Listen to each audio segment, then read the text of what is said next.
Look, let's move on. The New South Wales government will delay plans to remove shark nets from Sydney beaches after a man was mauled to death at Longreach Beach yesterday. 57-year-old Mercury Psillakis was surfing with friends when he was attacked by a shark about 100 metres offshore. New South Wales Premier Chris Minns said negotiations with 3 councils about trialling the removal of shark nets would be put on hold while this attack was investigated. I want to make sure we understand what happened with this fatal attack, and I'm not going to make a decision before a report is back from Primary Industries. This is a terrible event. It's quite rare in Sydney. This is the first or the second fatal shark attack in 60 years. So it's not a common occurrence, but it does occur. Obviously, it's the Pacific Ocean. I want to make sure we get that report back before we make a final decision.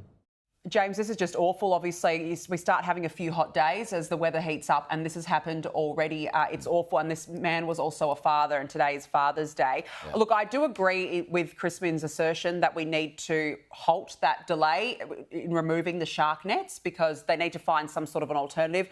I have to say, I'm not taking away from the seriousness of this situation. I'm personally not for shark nets myself. I don't agree with them. I just think, well, for a few reasons. One, they don't actually help block swimmers. They actually block sharks, you mean? Block sharks because the sharks can actually swim around them. Well, they are also a danger to swimmers, but my concern is always for the marine life, the turtles and the dolphins. So I do agree that we do need some protection, and I do agree in this sense that realistically there aren't a lot of options. We've got drones, we've got tagging of sharks.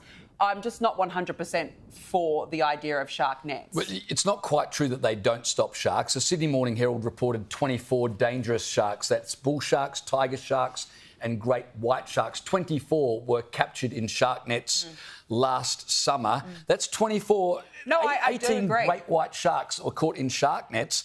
The shark nets are put, 100 metres offshore? Yes. Thank God for the shark net. No, look, I do agree in that sense, and I'm not saying, because I do think there's something needs to happen, but I have seen how this can rip governments apart. When I was a young reporter in Western Australia covering it under the former Liberal state government there, the Barnett government, they actually had a catch and kill policy. Colin Barnett did not even agree with these shark nets because he said that they were worse because they don't solve the problem, but it can literally tear governments apart because shark mitigation policy is so controversial because you either kill the sharks, you destroy the sharks. What do you do? It's very difficult.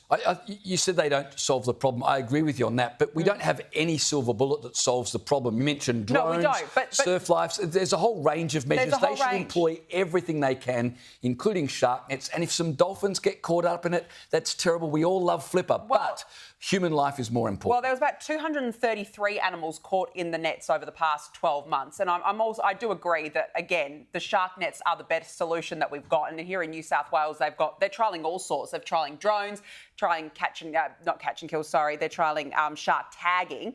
But we don't have any other options right now. I just hope that one day in the future we do come up with something else. And of course, the loss of that man's life yesterday. It's just terrible. Tragedy. Awful. Our hearts go out to his family and all those who knew him.